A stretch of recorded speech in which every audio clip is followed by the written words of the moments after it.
grande, inesquecível de Divaldo Franco, o nosso grande tribuno espírita desencarnado na noite de ontem, e o prestar a nossa homenagem de gratidão.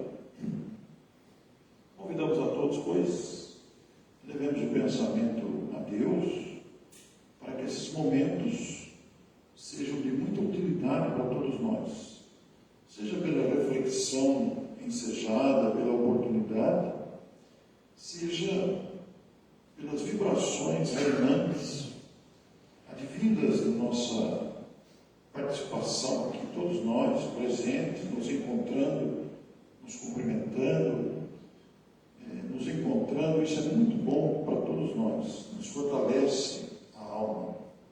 Nós agradecemos a presença também dos espíritos que trabalham aqui às quartas-feiras, dos espíritos que dão assistência à atividade em si, dos espíritos que participam na aplicação de passos. É todo um trabalho, embora muito simples à primeira vista, mas de desdobramentos que nem sempre a gente alcança.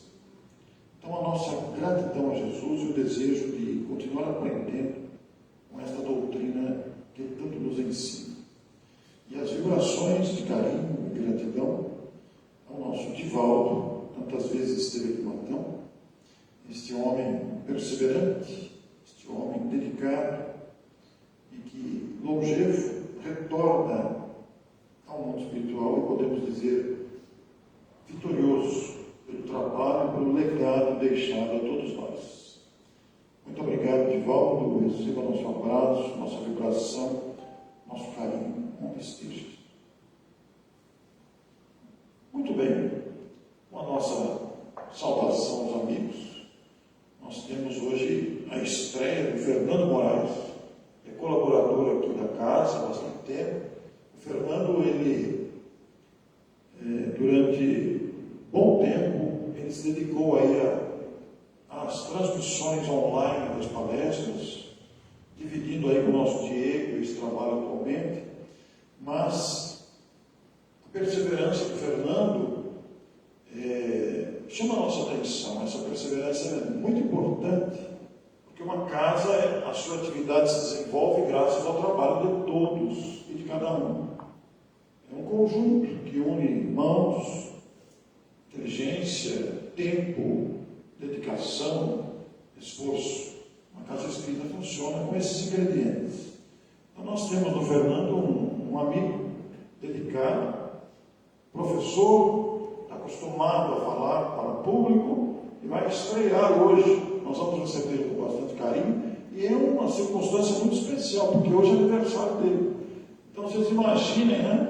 Estrear. Queria eu ter estreado no dia do meu aniversário.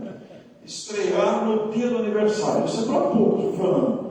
Isso é mérito. Quando nós marcamos, eu não sabia que era aniversário dele. Mas fiquei sabendo depois, né?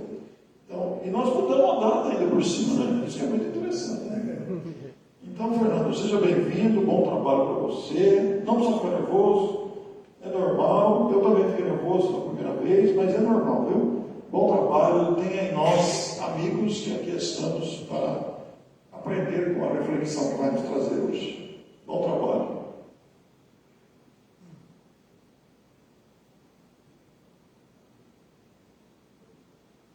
Boa noite a todos. Eu agradeço imensamente ao Morrison e a espiritualidade e a confiança da diretoria da Casa Espírita, porque é uma confiança extrema um palestrante pisar aqui no salão social, na verdade. E nas minhas aulas, nos vídeos que eu faço na internet, assim como nas palestras aqui, eu gosto de falar sobre como que nasceu esses temas. Eu acho muito importante para que nós possamos entender o contexto.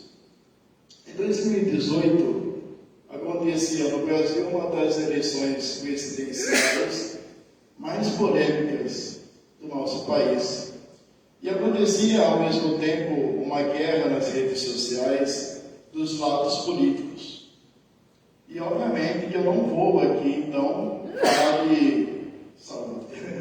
Não vou falar sobre política partidária, porque o centro espírita não é para isso. Nós aqui, então, falamos de Jesus e de caridade. E essa guerra chamou a atenção de nós, historiadores, filósofos e sociólogos, porque o público cristão, um guerreava com o outro, difundia muita fake news, e já vem uma primeira lição para nós nessa noite. Eu estava fazendo uma pós-graduação, eu estava estudando sobre cristianismo, e então decidi falar esse tema no artigo científico. Só que antes de falar sobre o que é a customização, eu estava analisando perfis do Facebook, e de uma senhora me chamou muita atenção. Só para lembrar que essa guerra continua hoje, e infelizmente partiu para o mundo físico. O perfil dessa senhora, um dia ela postava a imagem de Jesus, no outro dia ela postava fake news, que queria acabar com seus inimigos, e esse pessoal estava usando até Jesus como um intermediário do ódio. Que Jesus lidera uma doença, enfim, não vou aprofundar sobre isso. E vem a nossa primeira lição aqui. Não interessa que rede social que nós temos, se é TikTok, Kawaii, Facebook ou Instagram. Tudo que nós postamos sai do nosso coração. Então eu fiquei horrorizado quando eu vi o perfil dessa senhora, e nós precisamos então tomar cuidado sobre isso, porque nós precisamos lembrar que quando nós postamos um discurso de ódio, ou eu falo, eu xingo, humilho algum candidato político, eu estou ajudando na vibração de ódio do país. Então, obviamente, política é perseverança, assim como futebol e religião, só que nós não podemos atrapalhar a colheita de Jesus. Nós precisamos tomar muito cuidado com isso. Então, eu fiz um artigo científico sobre a customização de Jesus e eu transformei em palestra. A palestra tem 3 evangelhos, então, que é um tapa na nossa cara, que mostra nossas contradições. Mas o que é a customização de Jesus? A customização de Jesus, ela é uma prática de pegar os evangelhos de Jesus e modificá-los ou reinterpretar eles conforme os nossos interesses. Mas como assim? Vamos pegar o exemplo, por exemplo, de uma calça jeans. Nós vamos numa loja de calça, compramos uma calça, e então nós olhamos aquela calça e nós modificamos, ou pintamos, ou colocamos um rasgo na perna. Nós deixamos aquela calça conforme a nossa preferência. Aí eu pergunto para vocês, o que nós fazemos com a calça? Nós customizamos a calça jeans. Nós deixamos ela conforme o nosso interesse. E é assim que nós fazemos com Jesus também. Um pequeno exemplo para a gente já ligar essa dúvida logo de início. Jesus nos ensina a respeitar os nossos inimigos, mas todos os inimigos. E o que nós fazemos? Consciente ou inconscientemente? Nós selecionamos aquelas pessoas que merecem o perdão. Nós selecionamos aquelas pessoas que merecem o prato de comida. Uma pessoa, por exemplo, que é de tal partido político, não interessa qual seja, ela está acostumada a mais perdoar o pessoal do lado dela. Só que nós somos, então, filhos de Deus, todos nós. A customização de Jesus, ela então acontece depois da sua morte, obviamente. Acredito que no budismo e o hinduísmo também tenha essa customização. Mas eu me dediquei ao cristianismo porque é o que predomina aqui no Ocidente. Eu peço licença para vocês, porque eu vou falar da Idade Média. E quando nós falamos da Idade Média, eu deixo muito bem avisado aos alunos que eu vou falar da Igreja Católica. Só que eu vou falar, eu como historiador, eu vou falar do fato histórico. Obviamente eu não vou julgar os dogmas e a Igreja Católica, na qual eu admiro muito. Nós temos então o Papa Francisco,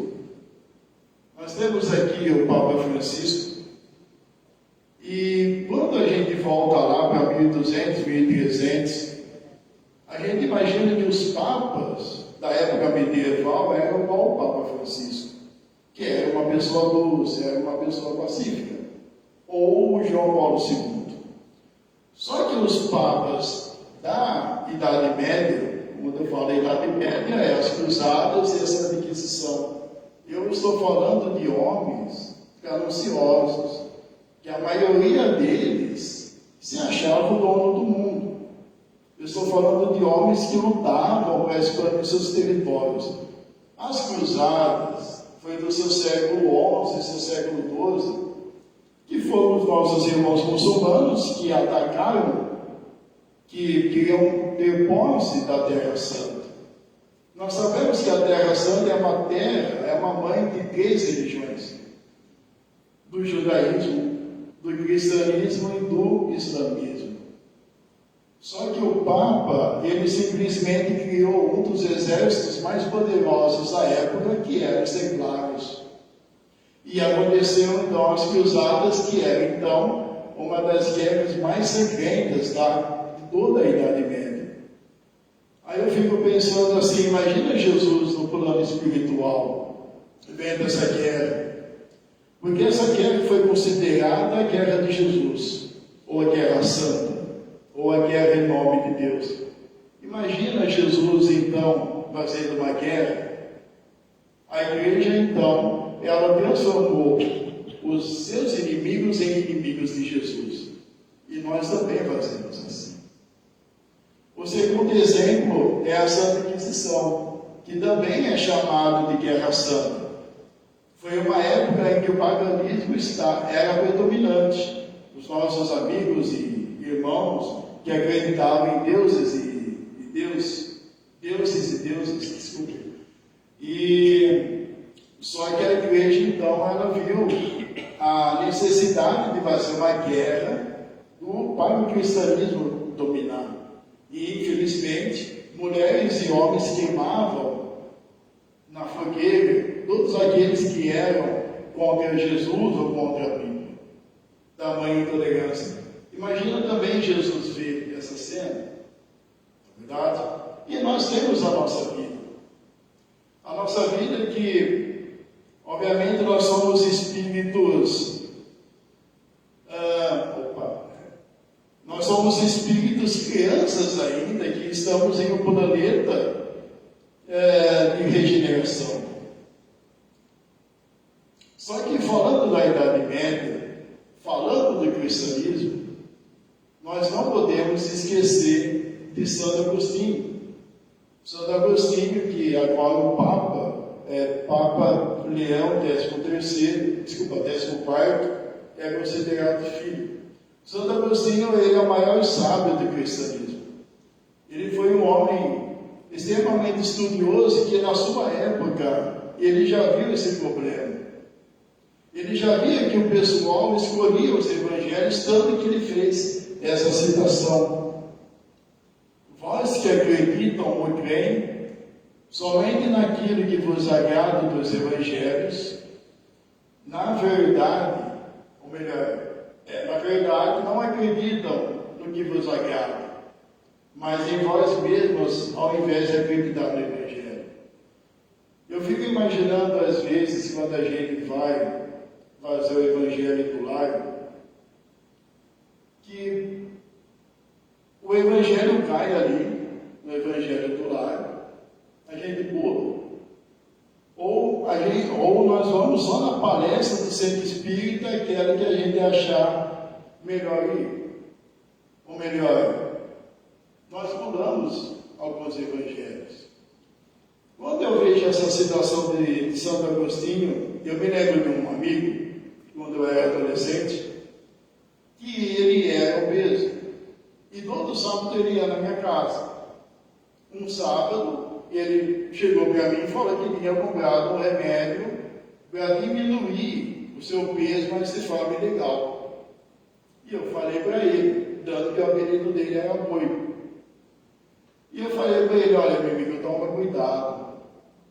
Porque você tomar remédio sem receita é muito perigoso.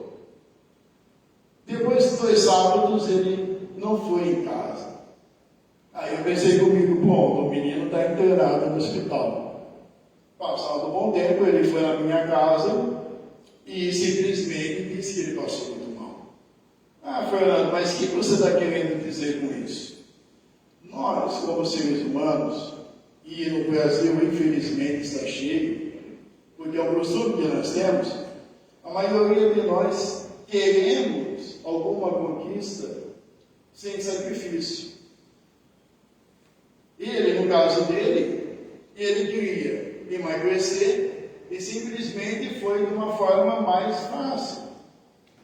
Nós escolhemos os caminhos mais fáceis, tanto então que no ano passado, nós, professores aqui do Estado de São Paulo, a gente teve muito trabalho na sala de aula, porque a maioria dos alunos estavam viciados em jogos de azar. É a mesma coisa que a gente faz. Nós não levamos a sério todos os evangelhos de Jesus. E a gente quer alguma recompensa ainda. Nós modificamos, porque muitas vezes nós não queremos machucar o nosso ego. Passando adiante.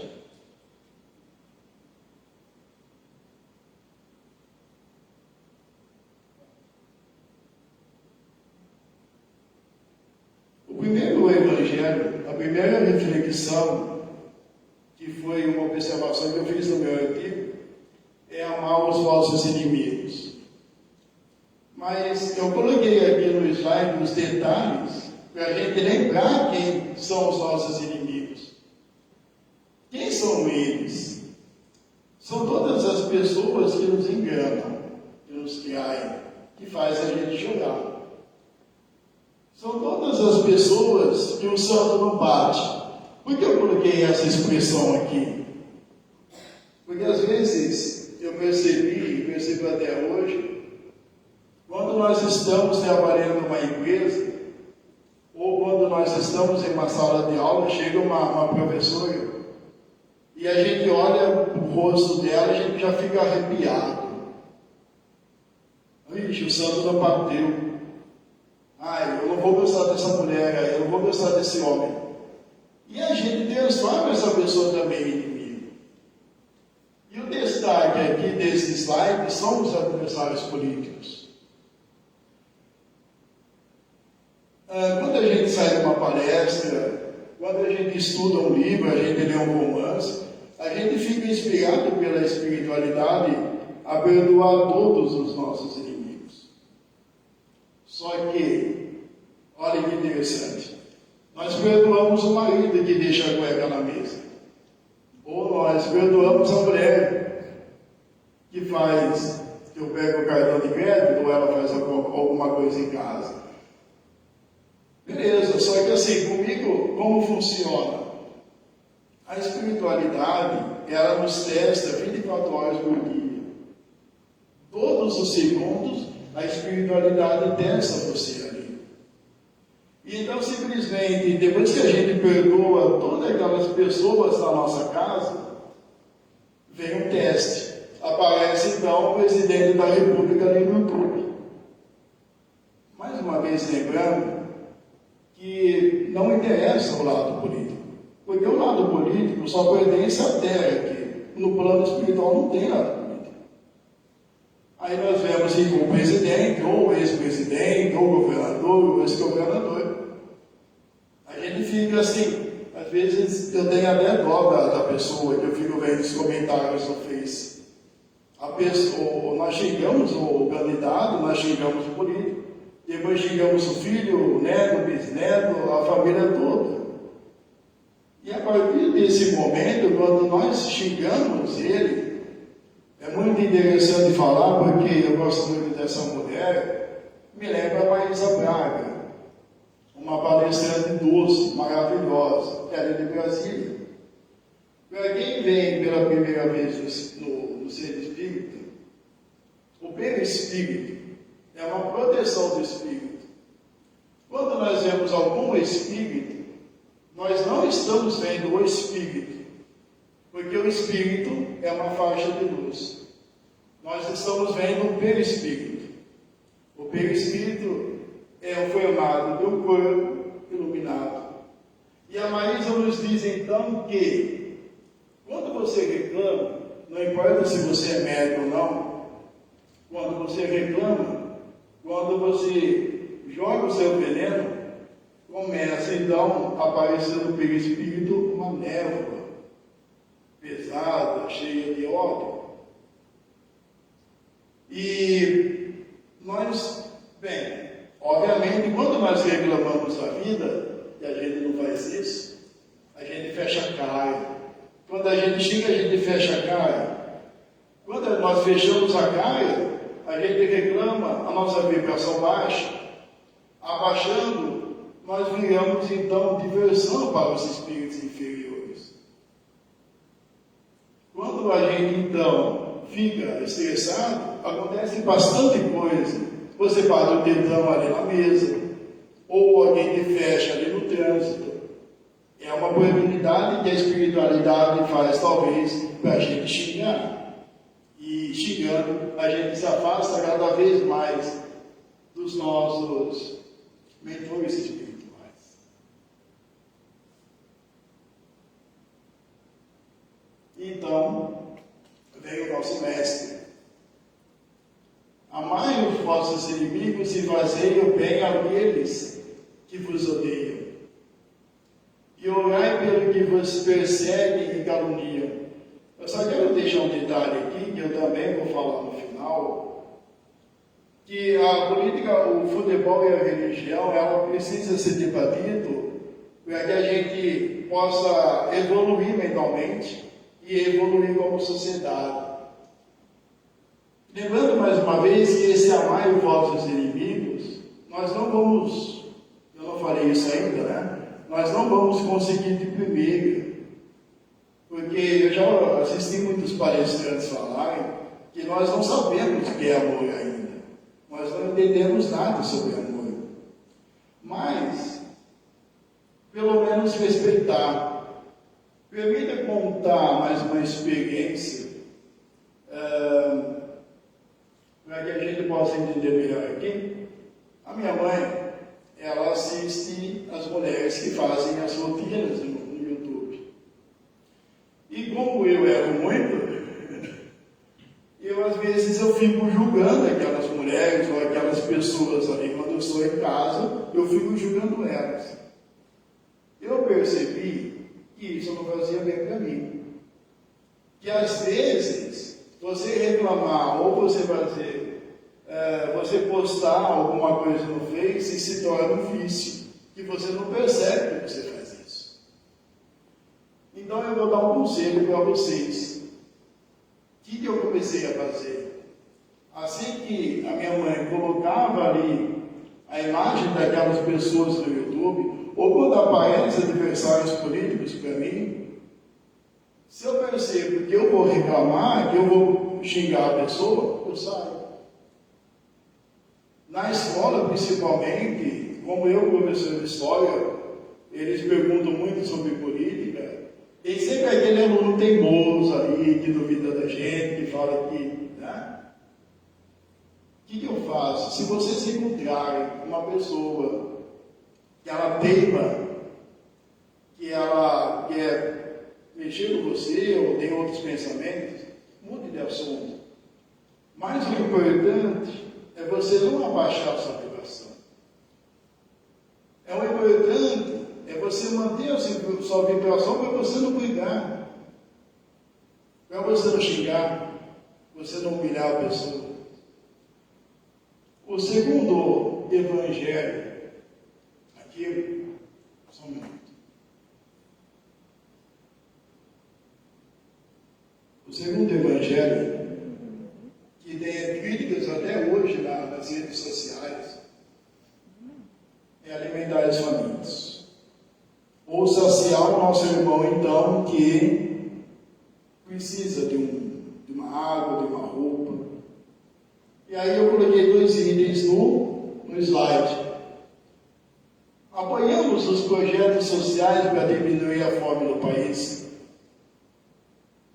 Por que eu coloquei esse item? Porque tem muitas pessoas que criticam, obviamente cada um na sua opinião, mas imagine então quando nós vamos para o hospital, ou nós vamos então para um lar para visitar os idosos, e a gente distribui bolo, ou a gente distribui cesta básica, ou doamos então um prato de sopa.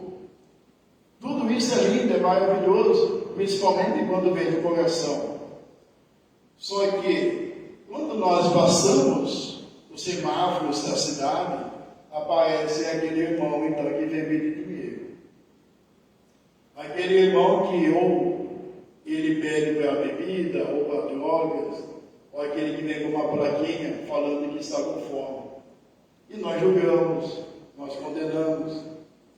Eu tenho um amigo que antigamente eu saía com ele, que nós parávamos ali no semáforo e ele já fechava os vidros do carro e condenava a pessoa, porque estava passando fome. Talvez tenha algum amigo aqui falando, mas ele vai comprar droga, ele vai comprar algo. Permita-me contar uma história do Chico Xavier que eu estava vendo no TikTok. Uma vez o Chico estava na rua e veio um irmão então pedir dinheiro para ele. A história é mais ou menos assim. E o irmão pediu e o Chico falou assim, olha, eu não tenho, meu irmão. Você vai comprar uma bebida, você vai comprar uma droga, alguma coisa assim. E o irmão saiu. Aí aparece então Emmanuel. Quando aparece Emmanuel, a gente já sabe que tem uma lição profunda aí. Aí Emmanuel falou para o Chico, Chico, o alcoolismo do nosso amigo ali é problema seu? Se o cara que usa droga é problema seu? Talvez o dinheiro que ele pediu para você, na verdade, era comprar alimento, ou ele estava com fome. Então vem Jesus.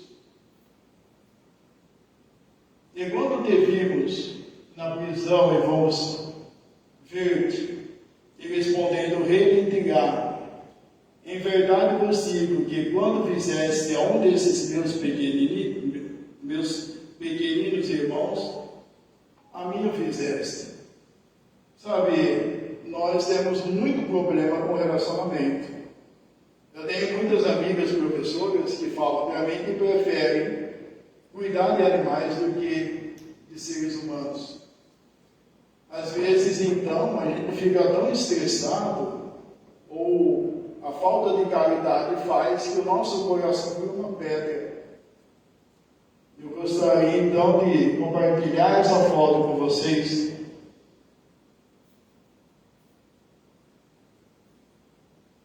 Essa imagem, ela está em vários países aqui no nosso mundo, que nós podemos observar que é um homem deitado em uma coberta. Só que tem um detalhe que talvez não dá para ver aqui no slide. Tem uma ferida no pé desse homem. O nome dessa estátua chama Jesus sem teto. Então, quando vocês passarem em algum semáforo ou aparecer algum irmão pedindo comida, é uma oportunidade de caridade. Quando é uma pessoa que pede água para você, pede alguma coisa para você, é uma caridade. Se eu conseguir, se eu não chorar, porque eu sempre conto uma história para os meus amigos, que é o seguinte: uma vez Jesus, essa história eu vi na igreja católica, antes de ser espírita eu era católico. Uma vez tinha um senhor em uma casa, e Jesus veio ao seu encontro e falou: meu amigo, prepare-te a melhor mesa hoje à noite, que eu irei jantar com você. Beleza, o homem pegou o melhor vinho, pegou a melhor comida, e então ele esperou ansiosamente por Jesus. Bateu a porta uma vez, e ele foi lá emocionado. Era uma criancinha. A criancinha pedia uma comida, pedia um copo ali de refrigerante. O homem, com todo o seu amor, preparou o melhor parte do frango, o melhor prato de comida, encheu o copo de refrigerante e doou para a criancinha. E de repente, não passado algum tempo, veio outra pessoa bater a porta. E ele pensou: olha, é Jesus, eu vou lá. Não era. Era uma mulher. A mulher pediu comida, o Senhor mais uma vez preparou o melhor prato, o melhor refrigerante, o vinho, e deu para ela. E assim também foi o Senhor que bateu na sua porta. O cara mais uma vez fez o melhor prato e a melhor copo de refrigerante. Só que quando a pessoa foi embora, ele ficou com medo. E agora, o que eu vou oferecer para Jesus? E veio Jesus, com aqueles cabelos maravilhosos dele, aquela fisionomia angelical, e falou então para o amigo: olha, meu amigo, eu vim aqui jantar com você. E o amigo começou a chorar, falando: olha, Senhor, eu não tenho mais nada aqui, acabou o meu vinho, acabou o refrigerante. E Jesus então falou: não, meu amigo, nas 3 vezes que eu vim aqui, como em forma de mulher, criança e de Senhor, era eu. Então eu conto sempre essa história com muita emoção, porque às vezes a gente acha que Jesus vai descer aqui e vai pedir um prato de comida. Mas, toda vez que a gente praticar a caridade, pensa então que quando nós ajudamos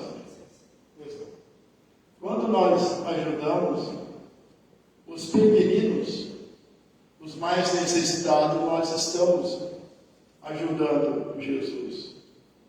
Eu já estava esquecendo antes para o último evangelho.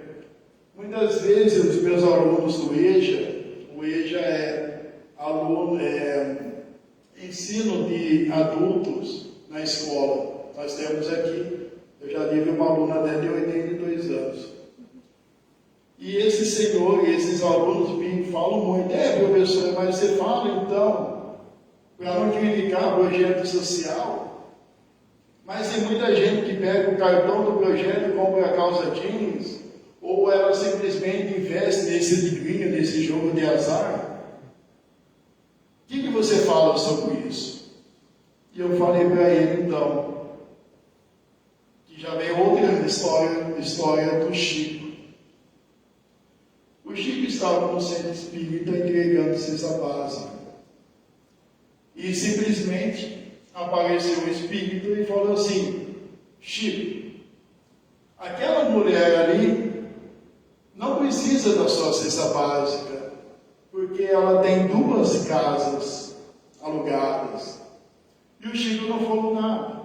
Na segunda vez o espírito falou a mesma coisa. E o Chico também não falou nada. E o Chico, então o espírito falou pela 3ª vez, e o Chico falou: meu amigo, O que a mulher está fazendo ali, ela não precisa de cesta básica, mas ela está pegando aqui, é que ela já está treinando para a próxima reencarnação. Eu fico pensando o seguinte: esse público de projetos sociais, não importa de que lado político que seja, tem muita gente sendo ajudada, comprando prato de comida, comprando então para suprir as suas necessidades. E tem outras pessoas que estão pegando esse dinheiro e comprando coisas indevidas.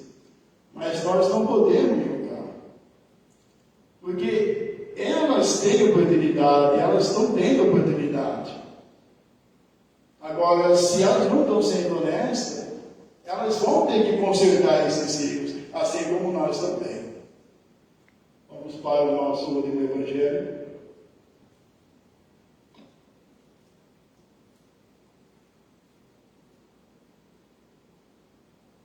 Nós que trabalhamos aqui até apanhamos com os equipamentos, né? Esse evangelho, essa reflexão, ela é muito polêmica, porque assim como em 2018, eu percebo nas redes sociais que as pessoas acham que a solução é a violência. Aquele presidente que está lá, que estoura uma bomba lá em Brasília, ou que acontece alguma doença, entre outras atrocidades que a pessoa fala, né? Mas por quê? Ou simplesmente, na escola principalmente, quem é professor sabe disso, o pai chega para nós e fala: olha, você sugere que eu bata no menino para ele poder aprender? Nós achamos que a violência vai ensinar alguma coisa para a criança, e não. Antes de falar um pouquinho dos alunos, nós temos Judas Iscariotes aqui. Quando eu era pequenininho, a minha mãe era muito questionadora, ela é católica, e eu também sou questionador, eu puxei esse lado dela. Eu dei uma paixão desde pequeno a estudar Jesus.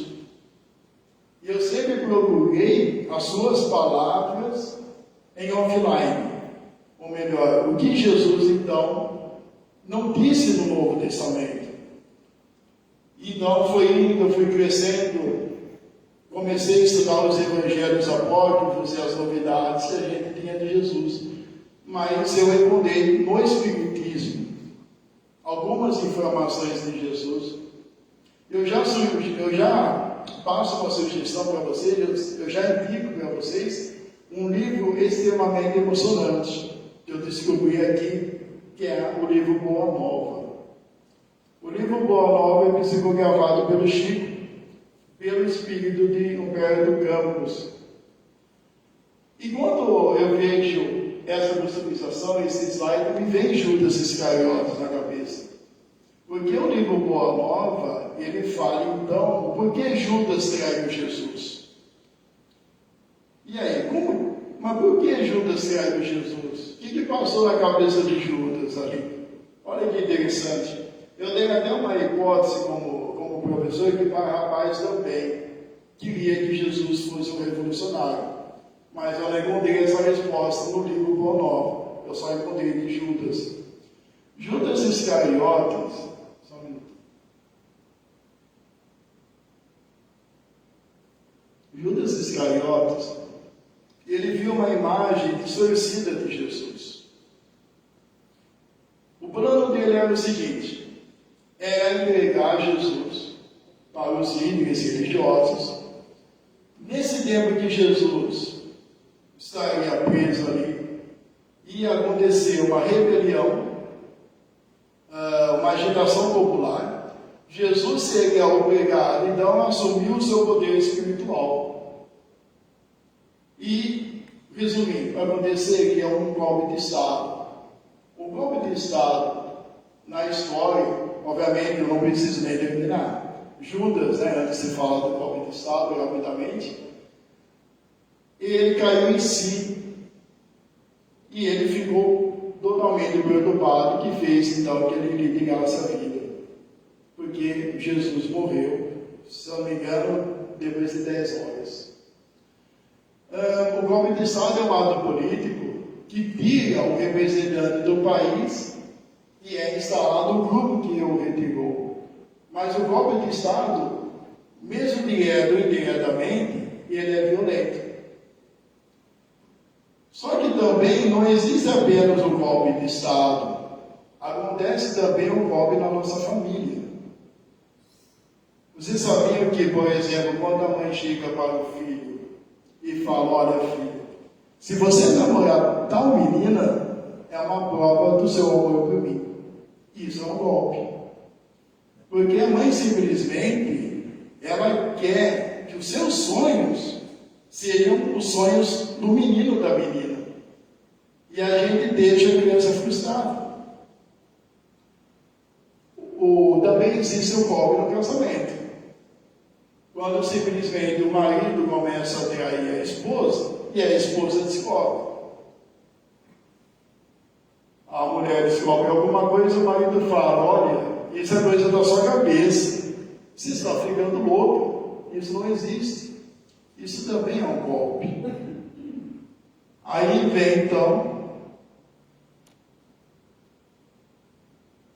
Jesus. Jesus, quando ele estava sendo preso, Pedro ficou muito revoltado, tirou sua espada e cortou a orelha do soldado. E Jesus fala então para Pedro: Pedro, guarda a sua espada, porque a pessoa que levanta a espada, ela vai cair. Então, toda vez que a gente for levantar a espada para atingir o outro, ou que seja na condenação, ou um xingamento, gente, a pior arma do ser humano é a língua. Que nós sejamos dignos no nosso casamento, que nós sejamos dignos no nosso trabalho, porque o golpe de uma faca da espada não é quase nada comparado quando a gente engana o próximo. É uma extrema violência. Então, eu chegando no final, e até eu acho muito emocionante, estava falando para o Watson que as minhas primeiras palestras que eu assisti eram o Divaldo Franco. E o Divaldo então nos deixou ontem, cumpriu a sua missão com brilho. E eu trago para vocês uma citação da Joana de Ângeles para o Divaldo do filme Divaldo, Mensageiro da Paz. Não te preocupes mais e siga amando, que ao final dessa jornada, ao olhares para trás, perceberás que as pessoas, os problemas e mesmo esse mundo nunca existiram como tu os via. Eles só foram colocados em torno de ti para lhe dar a oportunidade de evoluir quando espírito. Sempre veres assim na consciência da imortalidade, da sua essência divina. Quando chegar o último dia desse corpo aqui na terra, verás que a luta nunca foi contra o outro. O tempo inteiro foi entre você e você mesmo. O maior desafio da criatura humana é a própria criatura humana. Então, nós fechamos a palestra com algumas lições. A primeira delas, o único problema do ser humano, o único problema nosso, é quando a gente vai debater sobre política, ou esporte, ou religião, nós brigamos porque nós queremos que o cara seja do nosso lado. Nós queremos impor o que nós acreditamos no outro. E se a pessoa é contra, a gente já fica aí, então, irritado. Mas cada um é cada um. Nós estamos aqui para evoluir. A política, a religião e o futebol não se discute, sim, se debate. A gente tem empatia, a gente tem respeito pelo próximo. O ano que vem é uma campanha eleitoral. O ano vai pegar fogo aqui, eu sempre falo para o pessoal, meus amigos. Estuda seu candidato político, veja o que bom que ele pode lhe trazer. Mas se o outro ganhar, não torça contra não. Porque se o presidente ali ganhar, e se ele fazer uma péssima administração, quem vai sofrer somos nós. Serão principalmente os mais necessitados. Então, meus amigos, que aos poucos nós possamos levar a sério e procurar praticar, mesmo que seja um pouquinho, todos os evangelhos de Jesus. Todos. Amar ou respeitar os inimigos. Que a gente não escolha a pessoa ali que merece um prato de comida, porque todo mundo merece.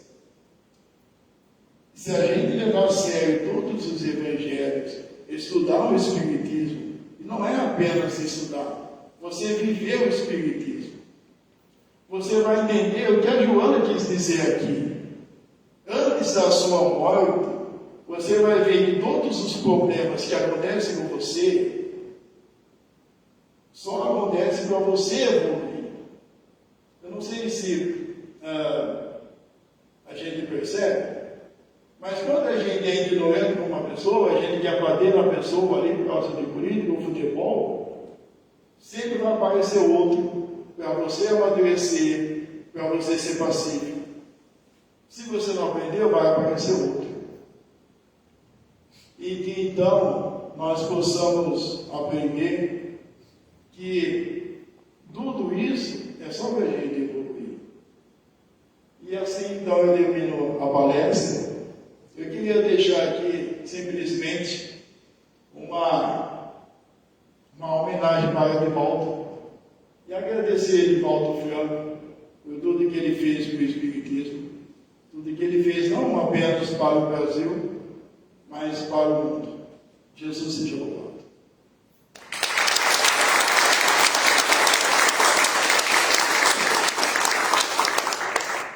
Muito bem, Fernando. Parabéns duas vezes pelo aniversário e pela abordagem. Uma bela estreia. Quer dizer, em síntese, né, Fernando? A gente adapta conforme os nossos interesses, né? Que está o problema. Por isso que a gente tem que continuar aprendendo sem cessar. Abrir mão aí do egoísmo que ainda nos caracteriza, né? Da vaidade que ainda está em nós, do orgulho ferido, por aí vai. É realmente um desafio muito grande. Muito obrigado, meu filho. Fala o número de 1 a 27. Número 10. Quem tem o número 10? Por favor.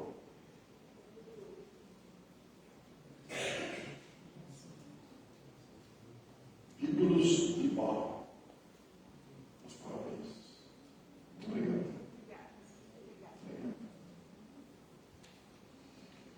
Nós convidamos então os amigos que vão aplicar passo para esta vigília sábado.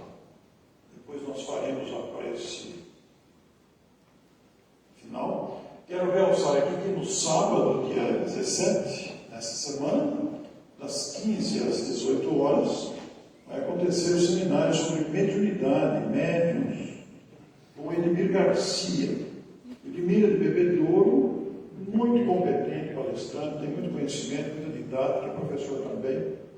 O Edmir vem abordar esse assunto, que é um assunto sempre recorrente, sempre necessário de ser abordado. O evento acontece lá no Alvorada Nova, na rua Araraquara, Avenida Araraquara, neste sábado, das 15 às 18 horas. Já tem uma equipe aqui que vai participar. Quem ainda não se inscreveu, não sabia, quiser participar, pode falar com a Leire aí, que a Leire acrescenta as demais informações. Até porque esses seminários, essas oportunidades, abrem espaço para pergunta. A gente pode apresentar perguntas sobre dúvidas que tenhamos sobre esse assunto, a mediunidade, que não é invenção do Espiritismo, não é exclusiva do Espiritismo, é uma faculdade humana presente em todas as criaturas. Então é um assunto que abre uma perspectiva imensa para todos nós, né? Dúvidas sobre a prática mediúnica, o comportamento do médium, as dificuldades que possamos encontrar nessa questão. É um assunto muito vasto. Então, nós queremos agradecer, e realmente o Fernando foi muito feliz, o Brasil inteiro hoje prestou homenagem ao Divaldo. Realmente não pode passar em branco, né? A figura do Divaldo, que figura expressiva na história do Brasil e do mundo. No exterior, muitos grupos foram fundados por sua iniciativa, por seu apoio, por sua presença. É alguém que merece todo o nosso respeito, toda a nossa gratidão. Convido a todos a elevarmos o nosso pensamento a Deus, em gratidão a esse instante, para que as vibrações de amor e paz estejam no coração de todos. Os que vamos receber o passe, vamos com o coração aberto, com o desejo de sermos auxiliados, confiando em Deus, mas ao mesmo tempo também doando de nós mesmos o bem-estar que estejamos sentindo, para que de alguma forma essas vibrações sejam aproveitadas pelos bons espíritos em favor de outras pessoas. Se não estamos bem, se estamos com o coração apertado, se estamos com sintomas variados de alguma enfermidade, ou mesmo de alguma angústia, algo que nos tortura, igualmente vamos para o passe com aquela confiança em Deus que nunca desampara os filhos. Entreguemos-nos confiantes à recepção desses fluidos curadores, calmantes, que nos ajudam nos enfrentamentos que ainda temos necessidade de fazer para aprender, por alguma razão. Nossas vibrações em favor desta cidade, deste país, desses dias, em todas as casas, para todos os lares, nossa vibração de amor e de paz. Até a próxima semana.